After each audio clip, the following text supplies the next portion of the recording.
non déet non dama ne peut-être loolu am na wala amul. déet non wan ma ko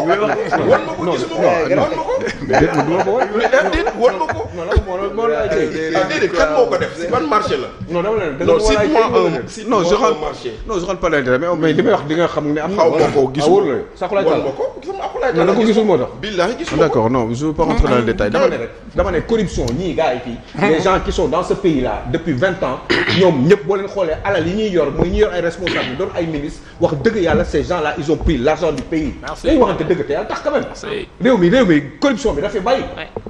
corruption dafay bari gars yi ngay gis un ministre de la République il arrive 6 mois après il a benn R+3 ak R+4 alors qu'il gagne pas 5 millions par mois. non xam nga yow aussi tamit. bu man bëgguma ñu non je bàyyi ma yeggali. vas-y non parce que man bu fekkee li may wax du dëgg yàlla xam na man dama ne rek man xam nga aussi tamit da ngay xool nit da nga xam à peu près ni ki comme yooyu ngaañ xam nga tey jii nii bëgg naa Ousmane Sonko mu jox ma sa déclaration de patrimoine pour après à l'avenir ñu mën a xam exactement ce qu'il en serait.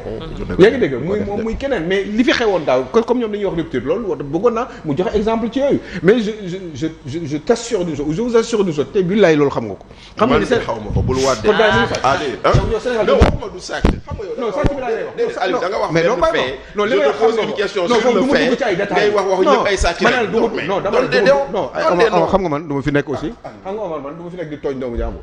yaa ngi tooñ de parce que fu ngay dem tooñ la parce que tu accuses tout le monde sans donner aucune preuve. mais accusé wu ma tout le monde. mais non il a dit que ay sàcc la mais 6 mois après seen kii mais tooñ la. mais dafa ne ni que. mais fii Sénégal c'est sûr que tu les vois xam ne y a eu détournement quelque part. ah mais non tu as eu détournement la justice ne l'a pas dit tu dis y a eu détournement. oui yow dëgër fit la mais détournement seule la justice peut le dire. mais 2 minutes ma leeral affaire bi parce que bu ma embrouillé léegi c'est quoi la question moom mu leeral li mu wax. oui mais loolu la mais mënu ko leeral nag. parce que non duma leeral poto lampe yi duma la ko leeral. dafay yomb trop non non poto lampe yi moom mi dégg na ko. non non dégg na ñëpp dégg nañ duma ko sax leeral man leen rek laa wax dama ne fii depuis 20 ans 30 ans tous les mais yow ministre de la République yi fii tal ku bàyyi doo liggéeyate ku ci arrêté parce que da nga perdre sa poste wala sa parti moo daanoo wala sa régime moo daanoo dootoo liggéeyate tu ne travailles plus parce que am nga li nga téye li nga dundee toute la vie. oui mais loolu aussi des fois c'est culture suñu culture la ñun. non mais enfin on se dit qu'on a occupé yenn poste de responsabilité on va plus dem di nekkaat. mais xamul tax loolu d'accord na. mais c'est pas parce que xaalis moo tax mu koy. non mais xamul tax mu ko def. non ba yegg rek culturellement. non xam culturellement non au-delà du fait culturel. au-delà du fait c'est parce que ils ont suffisamment d'argent. pour vivre parce que ku amul xaalis di nga liggéey. d'accord ku amul xaalis ah. comme loo denc di nga dem liggéey par force. liggéey nañ ba dee Bachir. waaw nee na poto lampe yi moom du ma la koy parce que il en a entendu parler dans tous les cas. non c'est-à-dire que l'affaire de l'affaire de poto lampe que j'ai entendu si c'est celui-là dont on parle lu ñuy wax du dëgg. mooy bu Azer bi. oui parce que on nous dit que le marché c'est 124 000 poteaux. xam nga nu mu tuddati poto bu nekk 1000 francs loolu ça fait 124 milliards alors que le marché coûte 91 milliards xanaa marché bi kenn du ko jëndee ay poto kese toog kon nag bu fekkente ne affaire bi yeggul dañ ko arrêté mais bu fekkente ne affaire bi yeggul dañu arrêté affaire bi waaw mais d'accord rek mais processus bi dañ ko coupé dañ ko coupé yeggul terminé bu terminé woon fi nga wax moom la yegg si on nous dit qu'on doit acheter 124 000 poteaux à 1 million de francs et que le marché au total. ëpp na ko 91 milliards la. kon kay ça veut dire que xanaa fil du am câble du am. non ëpp na ko kon nag arrêtons de parler de ça. non c'est que dafa yeggul non c'est que dafa yeggul. alors ñu ñëwaat. oui maintenant non dafa yeggul non yow moom dossier dafa doon def entre parenthèses rek. voilà maintenant au fonds Covid. yow nga xanaa ñu jox la benn dans l'affaire du fonds Covid. oui il y a plusieurs choses. oui. benn c'est vrai que ñoom Mortalla dañoo xëy ñu ne sunu milliard du res. on avait vendu à l'opinion que 1000 milliards avaient été mal gérés. Effectivement.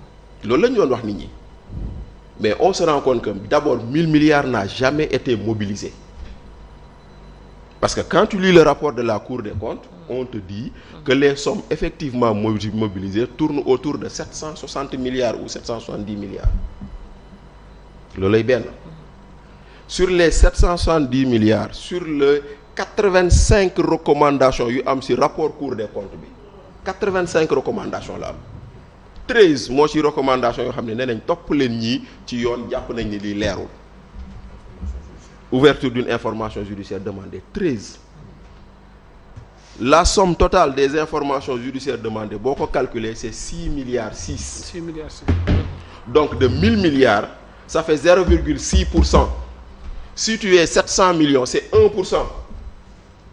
loolu ngay njëkk a leeral boo fa jógee tu vas dire effectivement si on regarde performance quand on te dit que 99% de ce que tu as géré est bien géré c'est un indicateur quand même qu'il faut regarder maintenant 1 franc ak 1 milliard laa yemale alalu réew mi la. moo tax jarul dugg ci détail. maa ngi ñëw de non da jar na mu leer. parce que la montagne sàcc la rek bu mais non xamul tax laisse-moi finir. laisse-moi finir 6 milliards. waaw ah 6 milliards 600. c'est important 6 milliards 600. ñu leeral aussi. maintenant bu loolu jàllee. te du luubal aussi. bu loolu jàllee il nous faut également respecter la présomption d'innocence. non d'accord. donte moi je trouve et je pense que sunu procureur de la République il n'a pas respecté la présomption d'innocence. Ah bon? Ah oui. En quoi faisant? En quoi faisant? Les qualificatifs qu'il a utilisés sont des qualificatifs qui accusent, qui ont même condamné des gens avant même que les gens ne soient jugés. Comme ban? La ñett qualificatif la. Il a dit voilà. Il a dit honteusement, illégalement, indignement. Mais depuis quand un procureur doit nous dire si c'est indigne ou pas? Je suis d'accord. C'est pas son rôle. Honteusement, depuis quand c'est un procureur qui doit nous dire c'est honteux ou c'est pas honteux? Parce que tu as sorti 3 mots je dans suis... un contexte. Grand, wax ma ak yow. Wala dara. Tu peux te taire un instant s'il te plaît, wax ma ak yow. Ah. Booy wax duma la dagg, tais-toi. Dama ne. Un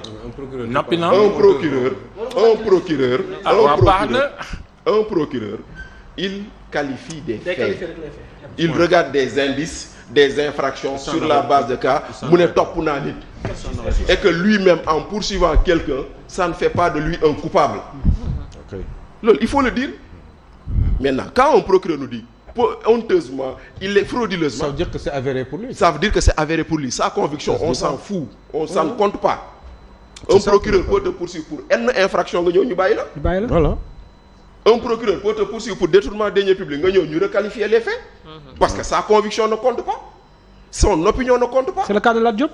Mais kon nag léegi nag loolu bu ngay wax. boo fa jógee nga saluer lu ñu def. ni exercice de transparence booy saluer. Parce que man dama jàpp ni il y a des cas ou des situations sur lesquelles notre justice doit s'expliquer, se prononcer. Je suis d'accord. Ça, c'est excellent. Et je salue ça. Mais xam nga loo ci teg. xam nga loo ci teg. ñu bëgg reddition des comptes. bu ñu dem une reddition des comptes pour 54% des Sénégalais yi votent le PASTEF. Parce que on est bu boobaa dans le règlement de compte. ndaxte tey jii nii. Les procureurs qui ont parlé, avec les qualificatifs qu'ils ont utilisés, c'est à la limite comme si Ousmane Sonko qui parlait. C'est des accusations yoo xam ne warul leen. Maintenant, procureur, il ne poursuit pas s'il n'est pas convaincu de quelque chose. On est d'accord. Mais tu respectes la présomption d'innocence. nga jógee ko foofu noonu nga ñëw. La même diligence bu ma gis. J'aurais aimé la voir quand quelqu'un nous a dit gis nañ ci ay comptes y a plus de 1000 milliards. gis nañ ñu ubbi information judiciaire ci loolu. mais boobu rek tamit boobu ne xel nangu ko. loolu doy na waar de waaw mais d'accord bu boobaa procureur nañu ne xel nangu ko donc c'est classe sans suite comme ça on saura qu'il n'a pas dit la vérité. Très bien. mais gisuñu loolu. mais c'est son patron. Quand mais même. oui On peut pas dire à son patron. kon nag boobaa nag qu'on ne nous dise pas que ce procureur bi il est indépendant. Quand un DG nous dit. j'ai des preuves yoo xam ne sur un marché bu jaarul yoon nañu ma woo ma wuy si. wallaahi ONAS. ana mu tey. kenn faalewu ko. Donc si on veut nous dire que oui ça a été fait c'est bien mais il manque des choses yoo xam ne amul loolu mooy looy wax. D'accord. léegi nag loolu boo fa jógee nag. nga dugg ci leneen nen ne cautionnement ne veut pas dire être coupable. Il faut le dire aux Sénégalais. Oui, ça aussi. Ouais, moi j'ai entendu le procureur financier nous dire que nous avons recouvré. Le recouvrement impose. Le recouvrement suppose qu'il y ait une dette. Il n'y a pas de dette nga bëgg a recouvrer. Mais procureur financier bu naan nous avons recouvré 15 millions. Mais waxul Sénégalais lu am. mais loolu nous avons mis la main sur 15 milliards oui mais c'est pas du recouvrement. mais da ko bindoon wala da ko wax. da ko doon lire. da ko wax. est-ce que da doon lire wala da doon wax ni. léegi beneen bi loolu. toi tu viens l'argent là il ne t'appartient pas c'est des gens qui ont cautionné pour avoir la possibilité, selon la loi, de ne pas aller en prison. La loi le permet. Dans la mesure du possible. La loi le permet. On n'en disconvient pas. Mais la loi doit le permettre pour tout le monde. Sans distinction. Bu fekkente ne ñii dañuy cautionner ñu bàyyi leen ñii ñëw indi seen caution ñu téye leen. mais mun na am ay exception ok. oui Aliou. mais lii nii yëpp. léegi bu fekkonte ne loolu day am. oui kon nag loolu bu boobaa nag on va s'interroger. très bien. lu ma terminer ci benn mbir. rapidement. gis nga enquête yi nii c'est la faute à ñoom Omar Sow. il faut le dire. Parce que cette affaire, le rapport est sorti en 2022. Oui. Le procureur qui était là avait déclenché des enquêtes. Des gens avaient été attraits à la DIC. ñu dem ñu enquête leen ñu ñëw ñu toog. ñoom ñoo waroon déclencher poursuite yi. parce que si ñoom la woon. si ñoom la woon loolu amul woon maintenant lu tax amul woon allez savoir mais ñoom ñii ba ñu ñëwee dañoo jëlaat dossier yi jébbalewaat ko ay enquêteurs. mais parce que les autres n'ont pas fait leur boulot aussi. mais non xam nga lu ñu ci doon wut. que les DAGE ñu yoole seen ay ministres. waaw mun na nekk.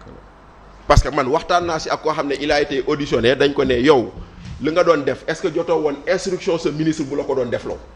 mu ne waaw. mu ne déet musul am mu ne ko amul note écrite amul dara parce que en réalité au fond loolu la ñuy wut te beneen bi nañ ko wax en Cour suprême.